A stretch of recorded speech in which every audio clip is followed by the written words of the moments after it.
Hello, everybody, and welcome to the Fortress Comic News, episode 413. I am one of your hosts, Chris, alongside my co-host here, Mike. How are we doing today, Mike? Doing great. We get to talk about Space Ghost with Mr. David Papose. What else is there? I mean, not much. That's it. That's all we care about, right? I mean, yeah. Other than that, just hanging out, caught up in Daredevil, so I'm excited to talk about that. Mm-hmm. Holy crapola is all I'll say. Yeah, this is not your father's Disney. That's all. like watching that show, I'm like, man, they really I feel like there was a line they weren't crossing with Disney Plus shows, and then Daredevil was kind of just like, fuck it. Yep. As soon as they merge with Hulu, they're like, nah. Yeah, they're like, well, we got It's Always Sunny on here, so we might as well. It's time to start murdering people in the streets. Yeah. So looking forward to the interview with David later. He's such a great guy. We gush about Space Ghost all the time, but talk about Speed Racer and its ties to Fast and the Furious. Not really. Yeah. What's going on with you? I mean, but I'll just say it for the show's sake. After recording last week's episode, we had to put down the Greedo, the third host of the show, as we've called him many times. Yeah. Unfortunate. Yeah, unfortunate accident, and just it was unfortunately the only choice. So it's been a rough week, but it's been a very emotional week because not only did that happen, and it just things have been going so good, Mike, that something bad had to happen, kind of thing. Yeah. Oh yeah. And then I hurt my back this week, so I've been like trying to tough it out at work while my back's hurt. Yeah. But we got to a place at the end of the week. We were able to bury the little guy and say our goodbyes and all that. And like I said, that was very emotional and tough, and a lot of crying. Of crying, man. I would be a wreck for sure. But we got to a place at the end of the week where me and the missus have talked about it for a few days, and we're going to be bringing another little friend into the house. Nice. So we've already kind of filed everything.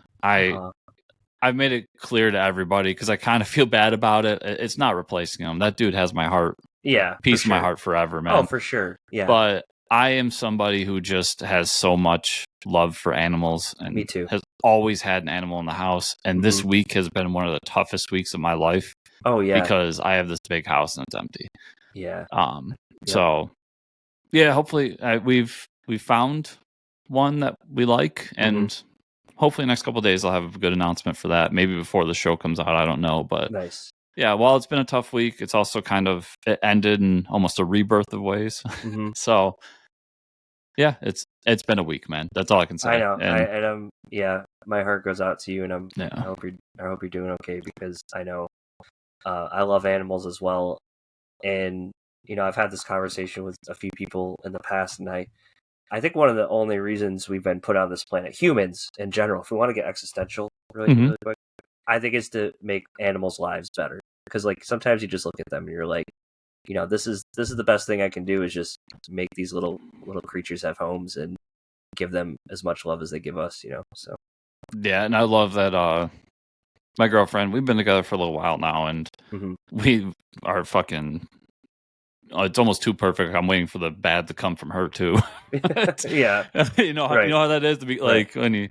But anyways, we had talked about it, and like that's one thing that we're in agreement to. Like, we want to have chickens at the house. We want to have multiple pets. We want to have we want all of it, and so this is just another step. And it's funny, Mike, because we donated some of Greedo's stuff to the local animal shelter where I actually got Greedo from. Right.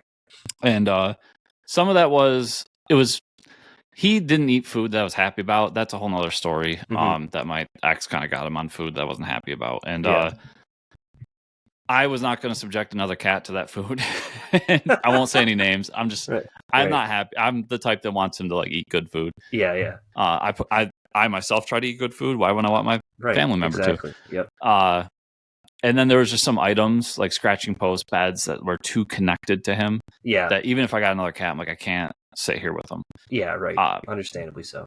And while we were there, we saw, and I had like all of these, like I told her, I'm like, it's got to be this kind of cat. It's got to be this age. I want a female. I want all this stuff. And we literally walked in and saw one. Exactly. That's how it goes. And she fucking walks right up to me and just is sitting in my lap and everything. And so we have an appointment to go down and see her. And that's great. Really spend time with her and see if it's going to fit. I know it's been a hard week, but I'm glad to hear that there's this nice, joyful moment you can have. Yeah, that's great. I told her as we're leaving, because once again I was in tears when we're leaving. Yeah, right. And I'm just like, my only regret is that I wanted to get Greedo a friend. Oh, right, yeah.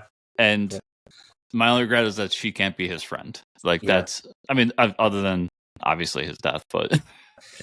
Oh man, now I'm tearing up.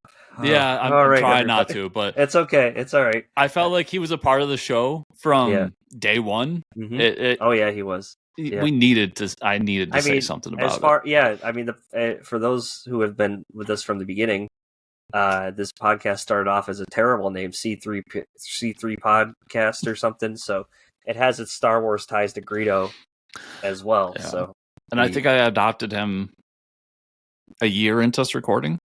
Wow, really? Yeah. No, I had him before actually because he was almost 10, and we haven't been doing this 10 years. We've been doing this, I think 9 years now. 9 years, yeah. Oh, so I must have gone right before we started doing the show. What are we doing, Chris? We're so old. Yeah, we look so old.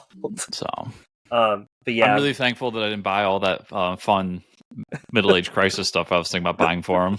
There you go. That's good. He did buy that stuff. So. All right. Well, we're all here if you need us. I'm here. Don't text random strangers. No, and thankfully, girlfriend, I told her this week, and she gets all like blushy about it, but she's been an angel, dude. She came over the day after, helped me out with a lot of things. Because I hurt my back trying to dig his grave. Yeah, is what happened, and she's the one that had to put him in my chest freezer for me, which I was like sobbing even thinking about it. Oh, I know. Yeah, handling all that stuff while came over and nursed me, like helped me out. Just that's great. She's been amazing. So shout out to her as well. But great. It's been I've had a lot of great people around me, which is great. Moments like these suck, but they remind you the great people you got around you. So that's awesome. Yeah. Okay. Yourself included. I appreciate you. Thank you. Texting me as well too. Yeah, of course. Yeah. I mean, in times like these, the rest of the show seems kind of silly, right? But but I'm still really excited about I know. Invincible season finale. So now we'll bring it on a kind of holy shit moment. I guess we'll talk about Invincible season 3, episode 8, which was, Conquest shows up the last episode. This episode is literally 40 minutes of Invincible and Conquest. Well, mostly in Conquest beating the shit out of Invincible. After watching this episode, 2 episodes in a row written by Robert Kirkman, right? Mm-hmm. Someone should check on Robert Kirkman, make sure he's okay, because that the whole whispering, the Conquest whispering in Mark's ear, like, I'm so alone. Everybody's scared of me. I'm like, Kirkman, do you need help, brother? Like, what's going on? I just picture him in his office at like Skybound. Like, everyone's afraid of me. Luckily, I've been a Kirkman super fan, especially in my younger years. Yeah, to know that he's married and has kids. So I don't know if his wife has left him. I hope not. This is him in the comic studio. Like nobody wants them. Nobody likes me anymore because I don't do Walking Dead. Nobody wants him to edit their stuff. What an episode, though, dude. I mean, the moments pulled straight from the comics, right? Like Mark headbutting Conquest at the end was fucking insane. Mm-hmm. Eve reassembling herself. We knew that. I was hoping that moment was coming. With a TV show, you want to think that they're going to stay true to the comics, but they could throw you for a loop. Letting her stay dead for an episode or two. You never know. So many amazing things. I mean, the fight itself was insane, and it's Steven Yeun, right? And oh my god, I can't think of his name. You got Negan, which I can't think of the actor's name, but you have Glenn and Negan from Walking Dead. Negan beat the crap out of Glenn, and now you have Glenn beat the crap out of Negan in this Jeffrey Dean Morgan. Sorry, I was just thinking about that. Yeah, I knew it was Jeffrey. I was trying to remember the rest of his name. So you have both sides of that, right? They both have like beat each other's heads just an amazing episode, dude. Oh man, it just delivers. It's like 99% just that fight action. Yeah. Awesome. But there's an awesome moment where Adam Eve dies, and that got me teared up. Even though I was like, I know she's gonna go full Phoenix and just reassemble herself. Also, can we talk about the moment where she puts on the pink armor and we get the Sailor Moon like? Yeah. They had that like anime sound. I was like, they put that in there as like a joke. That was so. That fun. was a joke, homage, something like that. But I love that she got her badass moment in this because she deserves it. Yep. And just not much to say other than I love the fight. I love Cecil once again showing he's willing to be a scumbag to save the world. Every time. Yeah, keeping Conquest in the basement is surely not going to go wrong, Chris. Oh no, that's because I'm sure next season they're going to convince Invincible to run the Guardians of the Globe, and I'm sure it'll end with Conquest coming back and him being like, "What the fuck, Cecil?" Yeah, right. But it's it's the friends we make along the way, Mike. Exactly. I loved the teaser at the end where the how do you put it, the demon, uniquely distinct Hellboy character, the devil, shows up, and I'm sitting there going, obviously I don't remember a ton of stuff. I have a bad memory, but I'm like, I don't remember this from the comics, and I'm reading about it, and yes, this was a old storyline that Kirkman had not scripted, but did a draft for, and ended up throwing out, and then is bringing back for the show. That's so cool, because it wasn't in the comics for sure. I don't remember fighting anything devilish like that. Yeah, so this wasn't a comics thing, but it was something that Kirkman had wrote. So now the treatment is being brought back for the cartoon, which is great. Like, I'd love do something a little different. Don't give me straight what the comic was. Right. So this makes me a lot more interested in what's going to happen. Yeah, I think in my older days, I've come around to it doesn't need to be the beat by beat of the comic. It needs to have the heart of the comic. Mm-hmm. That's what I want out of these things. So, yeah, it's a phenomenal season. Was a phenomenal way to end it. Yeah. And how about? And then we didn't even mention either the robots. I'm always zoning on the names of. Oh yeah, Rex or the I can't think of the names. Like animators, the reanimator guys. Yeah, something like that. But anyways, it's the multiverse Invincibles. Yeah. Because you can see the costumes underneath it. Yeah, and I'm like, I remember that from the comics, and that ended very well as well. Yeah, really poorly. How about the added stuff? Like that's why I'm worried about Robert Kirkman. He like blows a spit bubble or a blood bubble, and then turns it into a heart and like flicks it at Invincible. I'm like, this is some fucked up stuff, man. That was definitely not in the comics. No. And then even at the end where Mark, we've had 3 seasons of him becoming a hero, and then at the end of it all, he goes, maybe we should start killing them. I was like, damn, that's where he leaves off, Everything's epic, man. It's so good. And it makes me really excited for that battle. Like, I was already excited for the Battle Beast comic. Right. I feel like Kirkman is, along the way, doing the show and everything, reinvigorated his love for this world and wants to do more. So, I'm so excited for it. Yeah. Great show. I did take the time. I had some traveling this week, but I caught up on Daredevil, Born Again. And wow, was I born again into being a fan of this show, dude. There's so many like funny things tied to that name, like Born Again, or the story. It fits with the storyline. You're on Disney Plus. Disney's going to full maturity. They bought Hulu, whatever. But man, those first 2 episodes. I know we're going to talk about episode 3 here, the latest one. But man, those first 2 episodes, the killing Foggy within the first few minutes, and then the fight with Bullseye and like knives sticking out of him and stuff, and he just like throws Bullseye over the fucking roof. I'm like, this is First off, I had to turn my brightness up on the TV for that because it was dark as hell. But that's usually probably dive bars in New York City. Probably looks like that. Yep. Can't confirm. I thought that. I mean, it's epic. The end of the second episode where he, you're wondering, are the cops gonna like toe that line? Are they gonna kill him? Or are they just gonna beat the shit out of him? And they say, we're gonna kill him, and then he has to like cross back into the Daredevil mode, and he beats the shit out of him. Then he goes, he like screams at the end, and it was like, because that's what you were feeling in that moment. You're like, oh, this dude has been waiting to hit someone for 40 minutes this episode, that he finally did. And then the Kingpin stuff's cool. I do like this undertones, and I think that's what we've seen moving into, season 3 focuses on the White Tiger trial. Episode 3, sorry, not season 3. And Daredevil gets him found not guilty. He outs him as White Tiger to everybody in the courtroom, which is great because it helps with their case, even though they don't have a witness right now. And like you point out here that they name drop Officer Morales, Miles Morales' uncle. So father. Oh, it's father. Okay. Yeah. For some reason, I thought it was uncle. Maybe that was a different. No, his uncle ends up being the Prowler. Okay, that's right. Yeah, but his father is a NYPD officer, and that's awesome.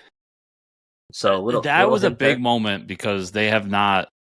There's been hints at Miles, throughout the MCU, but there was really that barrier made of like Sony is doing Miles stuff, you can do Peter stuff. So it might just be an Easter egg, but I don't know. They mentioned they did mention Spider-Man, but like you said, specifically Miles is pretty cool that they did that. I think overall the episode's great. And then, so we've seen this underlying thing, and I do think it's a cool storyline that they've gone with, is like the cops, the bad cops, quote unquote, have this like Punisher tattoos, or starting to like use the Punisher symbol as, probably meaning something that the Punisher doesn't see fit, because we haven't seen the Punisher around, which, kind of has some ties to real world things. But the end of this, White Tiger gets off. He asks him, he said, you can't put your costume back on. They have that great, you have that great conversation, like, no, this is breathing for me. Like, I can't not put the costume on. I think Daredevil feels the same way, and he finally found someone that like understands it like he does. Then he gets shot in the head at the end of the episode, going out to save somebody by somebody with a Punisher symbol on. Now, they're probably making you think it's Frank Castle. I don't think it is. It's probably just not one of those dirty cops. But because we know Punisher's in this, and we know Punisher's getting like a special down the line. But I think it's going to be that cop we saw with the tattoo. Yeah, for sure. And that's what the Punisher's going to have to come out of hiding and be like, "Come on, guys, what do you?" I think this is Kevin Feige and Marvel's way of pushing back a little bit on the. We're going to get a tiny bit political here, pushing back on that like real world, the Punisher logo with the thin blue line, where people just who don't understand what this character is. Yeah, because I have a feeling that Punisher's story arc is going to be, you don't represent me. And then killing. And killing all of them. Like, all right, we won't make any, just so everybody knows the stance. Like, just no. And there's honestly, he doesn't work for the cops. And honestly, he will Chris, kill you if that's the Punisher way to go about it. He will literally kill you if you litter. Like, he doesn't care. He's insane. Yeah, he's a sociopath. He's not a good guy. We never said he was a good guy. No. Oh man! Like, there's this moment in I forget it's a Jason Aaron written event book, but where Punisher joins like the team, and he's with Doctor Strange, and Doctor Strange has to tell him like, you can come with me, but you can't kill anybody. And Punisher's just like, do you know who I am? Right. And so Doctor Strange has to go and give him magic guns that just stun people, just to stop him from killing people, because he can't help himself. If he's got a gun in his hand, he's going to shoot somebody. Yeah. No, it was a great episode. It's a courtroom episode, obviously, from top to bottom. But which is fine. I like seeing this side of him. This is the sick part of my brain here, is I laughed when they shot White Tiger in the head, just because like we went through this whole episode. Oh yeah, getting him free. That's what you do at the end. That's what you did with him. And then obviously it's been throughout all 3 episodes, but Kingpin literally just claims war on these vigilantes. Like, he's like, we're done here. And I have a feeling that there's a moment in there where he tells one of his advisors to make the call to the chief of police. I'm thinking it's going to come back to the top, to the chief of police is like in charge of these Punisher vigilantes that aren't Frank, assuming that's what happens. And so Punisher's thing is going to be like rooting out them from the NYPD. Yeah. Going to town. Yeah. So that execution is going to be pseudo attached to Kingpin and his, justice wasn't served mantra in this episode. For sure. I guess I don't know enough about White Tiger. I guess the amulet doesn't stop you from taking a bullet to the head. I think it just is like a Black Panther like thing. It's been a while since I read a White Tiger thing. I think it gives them like strength. Yeah, I think it's like a Black Panther / Captain America kind of thing. Like, stronger, faster, all that, but you could get shot. Not Superman level. Yeah, not Superman. I got you. Okay. I could be wrong, but I thought that was what it was. Really loving this show, though. I mean, man, got me right back into it. I'm going to say we're 3 episodes in, 9 episodes long. You got 2 more episodes, no Daredevil, before I start talking. Yeah. It better happen next episode. Just I'm throw saying, it out there. I'm saying it better happen next episode. I'll give him 2. But I'm just going to throw it out there. I don't want this bullshit where on episode 9, he's like, well, I guess I got to be Daredevil now. I'm going to be back like, come on. Yeah. Even if it's great, I'm still going to, there's going to be that little hint of disappointment. We don't need to do it again. Yeah. And some movie news this week.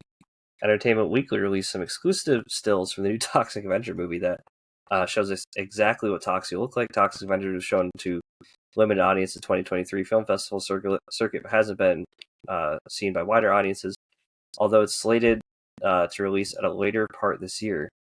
Yeah, those that costume is wild. The like practical effects, and I forgot Peter Dinklage is voicing the Toxic Avenger, which I think is awesome. That looks amazing. I'm trying to figure out what's taking so long though. I know, if it's already out. Apparently it did the film festival circuit and then didn't find a distributor. Which makes me question a few things. Yeah, might not be a good sign. And then has since then, and like you just said, will be out later this year. So I think it looks cool. I'll be there to watch it when it comes out. But I have some questions going in, based on. Yeah. Yeah, I would say the quality of the costume.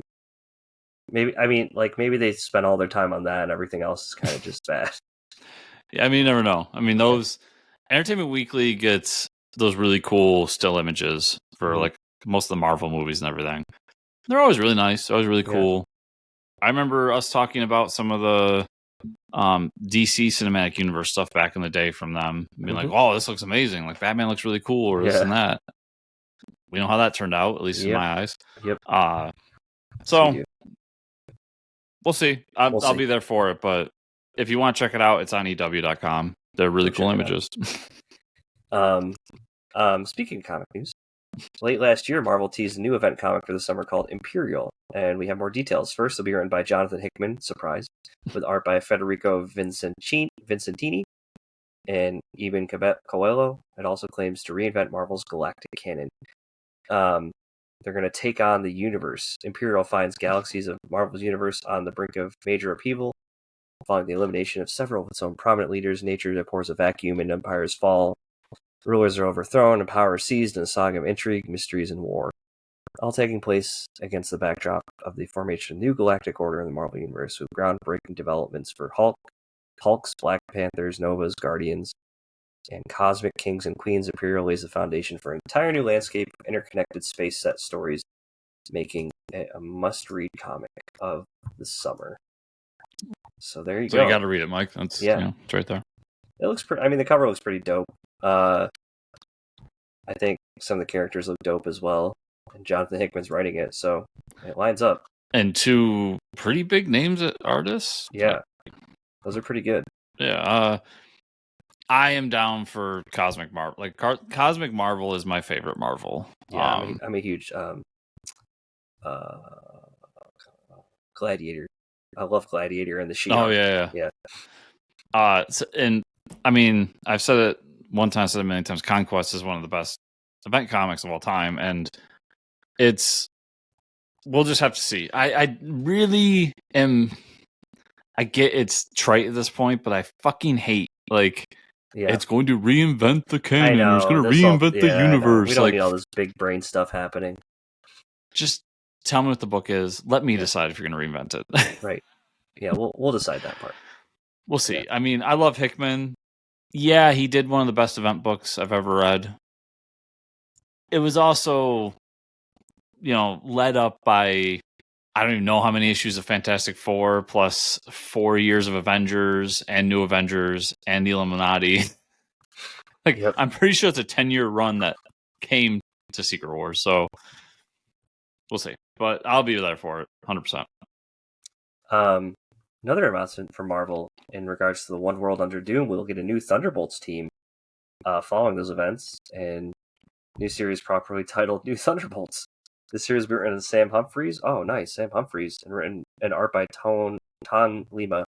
New ongoing series kicks off with Bucky Barnes and Black Widow discover a monumental threat to the Marvel Universe and recruit a group of individuals who will hold nothing back. It's a radical lineup, even by Thunderbolts standards, that ushers in a revolutionary new era of the iconic team, taking the high-octane, chaotic energy the Thunderbolts are known for to its wildest limits. Thrilling new title launches just in time for Marvel Studios' Thunderbolts. Wow. In theaters May 2nd, folks. The Winter Soldier, Black Widow, Carnage, the Hulk, Namor, Clea, and Wolverine. They're the most dangerous loners and anti-heroes in the Marvel Universe. Nothing can make them work together, but Bucky Barnes and Black Widow are going to give it a shot. Demented duplicates of the Illuminati are threatening the world, and if they figure out how to work together, they'll be unstoppable as the originals. Bucky and Natasha need allies who will do anything to take the duplicates out. But wrangling a team of killers and monsters presents its own dangers. Welcome to the new Thunderbolts. Hope you survive the experience. Yeah, that's pretty cool. Namor and Wolverine working together on the Thunderbolts. Kind of crazy. Yeah. Are you gonna read this? It's got Namor in it. Yeah, oh yeah, I'm reading it. Okay. I'm not so thrilled about Sam Humphries. He wrote that Dial H book. I know, the one you really like. I never read it. I loved it. I love that book. Sam Humphries for me is a guy has ups and downs, hits and misses. Yep. And I think he has more misses than hits from what I've read. But he's a solid career comic writer, so I'll give him his props where it needs to be. Mm-hmm. My problem is we had this really great team of Jackson Lansing and Colin Kelly who've been writing the Thunderbolts for a long time now. And we're never given an ongoing series like this. Yeah, true. So that it is a little disappointing there. I'm also just not so thrilled about non-villains being on the team. Yeah, like Wolverine. And the Hulk. Yeah, that's not... Yeah, I know. But I have a feeling that Wolverine and the Hulk are the ones that will disappear after like 6 issues. Yeah, they're not keeping them, right? Yeah. So we'll see. Carnage is interesting. Yeah, it's just cool. Interesting that they're using more big name characters for the Thunderbolts, and that is 100% because they have a movie coming out. Yeah, and they want here people for to read it. Marvel, I get it's in the movie. You don't have to use the fucking little asterisks. Just stop. Yeah, right. I don't need it. Yeah. So I'm excited for it. I am. We are in the middle of a current Thunderbolts book that I want to see how that ends, but I just always like that team, and Bucky obviously being the Winter Soldier, Namor, 2 of my favorite characters. Mm-hmm. I'll be here for it. Hopefully it doesn't disappoint. Yeah, we'll see. DC Comics announced their annual Pride Month celebration with new DC Pride Anthology issue. Variant covers with LGBTQI plus characters and the release of DC Compact Comics Batwoman Elegy. DC Pride 2025 will feature stories from creators like Vita Ayala. Cutting that out. Wow, Jesus. Skylar Partridge, Tim Sheridan, and more, as well from stories from characters like Alan Scott, Green Lantern, The Question, Midnighter, and more. Yeah, I love that cover. Alan Scott's on the cover. He is our beacon for the Pride community, it seems now, which is fine because I love Alan Scott. Tim Sheridan, huge fan. Skylar Partridge, previous guest of the show, so shout out to her. Vita Ayala, great creators. So yeah, this might even be one that I'm going to pick up because I think my issue with a lot of the event books like this, not even just the Pride one, is it's not really characters I seem to be too keen for, but like now that you got The Question, and you got Alan Scott Green Lantern in a book. I'll probably check this one out, Chris. Yeah, there's nothing here for me. I know I like The Question, but I have a hard time buying these anthologies for like one story. Yeah, because I tend to only like one or two out of like the 8. Yeah, and it also takes away the thing about anthologies I like at the big two, which is they usually give smaller creators a chance to write some of these characters and see what they got. Yeah. And for me, part of the fun is like seeing what these new creators have in store. Where this one, they want LGBTQI plus creators writing the characters as well, and they tend to be more established. Right. I'm sure there's one or two in there. Someone's gonna be like, they've never worked at DC. That's fine. Yeah. What I'm saying is when they do DC's Batman Jingle All the Way, they've got one big name and the rest of the list are no names. Right. People just getting their shot. That's what I enjoy out of these. I mean, good for existing and good for people who enjoy it. Yeah. There's some amazing. Well, there's a couple different variants. There's a variant that looks like I can't even. It's like the TV Guide magazine that you see in the grocery store, and then there's an amazing variant by Jack Hughes, which is the Red Lantern, Green Lantern together from that previous run they had, or that previous Alan Scott book. That was pretty good. But yeah, this is you said that DC Pride magazine cover is pretty funny. Wardrobe and stuff. Yeah, so it's pretty funny. I will say real quick that that's kind of an aside. I was at Walmart on Friday, and the DC Compact and whatever the Marvel version was it Marvel Essentials? Yeah. They had them at Walmart, and I was like flipping through, and it was Daredevil Born Again. So I was like, "Oh, look at this!" That's cool. And I forget what the DC one was. It's probably Superman. Yeah. But I'm flipping through them. I'm like, they're good. They're nice. Yeah. They're quality. They're nice. Like, I've seen them out in the wild. Yeah. Yeah. So those are cool if you have someone in your life who you think might enjoy comics. It's a nice cheap alternative. And like I said, Born Again was the one for Marvel, and that's an old book, and it's still read. Like I was kind of flipping through the pages and reading the panels and everything. It read pretty well. That's cool. Even that small format. So there are stuff when I see it out in the wild, like those $10 books, I'll pick them up because I don't have those. Some of these trades, but. Image Comics announced a new series called Dark Honor from writers Ethan Sachs, K.S. Bruce, Brian De Cubelis, and artists Fico Ossio, David Messina, Gabriel Guzman, and Jamal Eagle. Oh, all right. From my Dragonfly Man book. The 100 have protected New York's crime families for a century. Now the city belongs to a new killer, Dark Honor. It brings a gritty neo-noir twist to New York's criminal underworld where the real plague isn't the virus but the power struggle left in its wake for nearly a century. The 100 has been the strong arm of New York underworld. But now as COVID-19 ravages the city in early 2020, a different kind of plague has arrived. A criminal mastermind mounting his takeover unless Rain, daughter of the 100's leader Joseph, can unite the last elements of the fading crime gangs in desperate attempt to fight back. As the story goes, it sounds pretty generic, Chris. And the cover reminds me of like just a classic Image 90s book. Oh yeah. It's weird that there's 3 writers, right? There's 3. I was just looking up because there's a reason there's 3 writers. Oh, okay. And that's kind of my thing. Why I'm probably not going to pick it up. Yeah, Brian and KS are movie people. Oh, okay. So I feel like this is a movie pitch that they're like, nobody's gonna make this movie, so let's make a comic, see if we can make it a movie. Ethan Sachs is like, I'll help you guys make a comic. And Ethan Sachs like, yeah, I like money. Yeah, I like money. That's funny. And then some of the artists are, lower down. I mean, some of them are big. Yes. Fico has done Black Lightning. Yep. David's done Ultimate Spider-Man.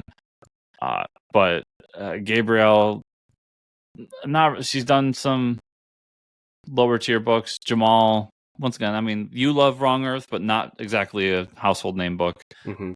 This is a good way to get their names out there. And you lost me at COVID-19. Yeah, I was done with COVID-19 stories during COVID-19. The fact that they cite that in the plot, I'm just like, I don't want to hear about this. I'm sorry, like we lived through this thing we don't want to talk about anymore. Like, you can be subtle about your COVID-19 stories, right, but if you're just gonna, they could have changed it to like zombie pandemic. So, it didn't have to be that. It could have been the whooping cough. Like, just call it anything else. The Black Plague. Like, we're all done with it. Yeah, there will not. I promise you, and you can all come back to me in 30 years if I'm wrong.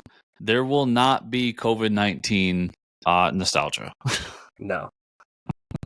Nope. And the people who may get COVID-19 nostalgia, send them to a hospital. Yep. Please. But yeah, I saw this email. I'm like, this looks fairly generic. Another like crime book. Yeah. That doesn't push the limits enough for me to want to look at it. Yeah, it's just very generic, but not something I'll be reading either, I think. No. And with that, we can talk about what we read this week. I read a whole Zero comics, just being on the road and watching Daredevil in that spare time. So that's what I got this week. Made a worthy sacrifice. Nice. Yeah. Born again sacrifice. My list is small this week too. We talked about why at the beginning of the show. Yep. Yes, we did. But I did get a couple in. So I read Space Ghost number 11, and it's setting up like all the past villains are forming their Legion of Doom, and they're coming after Space Ghost. That's it. But like how it happens is really great. Like, somebody's coming. They want Blip, the monkey. So the guy who runs the science corps, so he's the one that brings them all together and says, if you bring me him back, I'll pay you all this money, and you can do whatever you want with Space Ghost. So they're all like, fine, let's do it. So it was really cool, because even like Brack came back from issue 1. Yep. Yeah, so great issue. Obviously, we love that book. Aquaman number 3. And it says, Darkseid is Aquaman, Mike. Oh, shit. Basically, this whole issue is trying to reinvent Aquaman's power set and his powers to fit along with Swamp Thing and Animal Man. Mm-hmm. So now we have the blue. And the blue is everything that's controlled by water. And they even talk about, like, the blue feeds the green and nourishes the red and all this kind of stuff. And there's these gods that are trying to take over the blue. But if you remember in last issue, they thought that Aquaman was a prophecy for this person that could save them. Mm-hmm. He's the prophecy of the person who's going to save them from these gods who are trying to take over the blue, and he will then control the blue. So there's a lot going on in this issue. I get what they're doing. It wasn't bad. I'm still kind of stuck in this. I thought we were going to Absolute Universe mode. Yeah, me too. But they're like, wait, we're going to make an Absolute Aquaman book. We don't need to do this.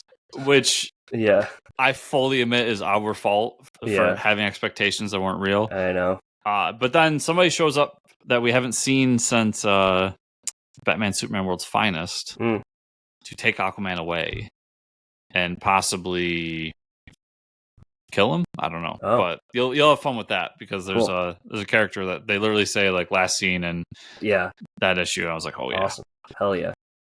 Absolute Superman number 5, Mike. Nice. Is the finale to the storyline. So we really find out what happens to Krypton this issue. We find out why he's the last son of Krypton this time around. Okay. It's done a little bit differently. I enjoyed how they handled that. I won't say too much, because I know you haven't read it. Mm-hmm. And we see Clark, Superman, have to make that decision of, do I kill this person or not? And it's to the Peacemaker from a few issues ago, who did some bad things. Yeah, he did. And then it looks like the next story arc, and I'm sure next week we'll talk more in depth about it, because you'll get to read it, but it looks like the next story arc, we're going back to Smallville. So I'll be very interested to see what that is all Interesting what that looks like, yeah. And then the last thing I had to read was Batman Dark Patterns number 4. Nice. So this is it starts off with this like building in Gotham. Mm-hmm. A cop gets thrown off from one of the top apartments up top and falls to their death. They call Batman, because we find out that this building is apartments, but it's kind of like Section 8 housing, Mike, but for criminals. Mm-hmm. So like you come out of jail, you get housing here, and it's basically been taken over by gangs because that's what would happen when you put a bunch of criminals in a room together. And they've abducted these 2 cops, killed one, and now they have another one just hanging there. So long story short, Batman comes because cops can't enter, but Batman can enter. And now Batman has to find the other cop, try to save him, and stop the people in the building from doing what they're doing. That's kind of the overall. Mm-hmm. We find out who's behind it all is the ventriloquist and Scarface. Oh, that's cool. Which made me happy because I haven't thought about Scarface in like 4 years since I watched the episode of Batman the Animated Series. Yeah, it's been a while.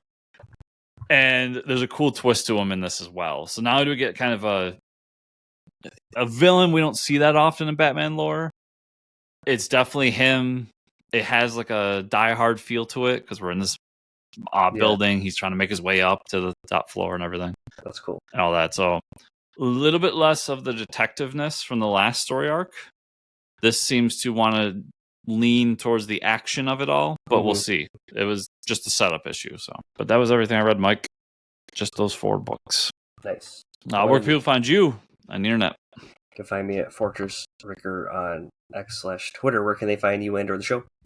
You can find me on X at Fortress Chris. Also, pretty much any social media network.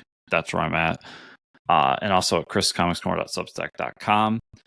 And if you want to follow the show, it's at Fortress Pod on Twitter, Instagram, all the social medias, and fortresscomicnews.com. And if you want to support the show, 5-star reviews in the podcatchers, like, subscribe, share, comment down below on the YouTube. And there's the patreon.com/fortresscomics for more. Thank you all so much for listening and or watching this week. We'll see you all here next week.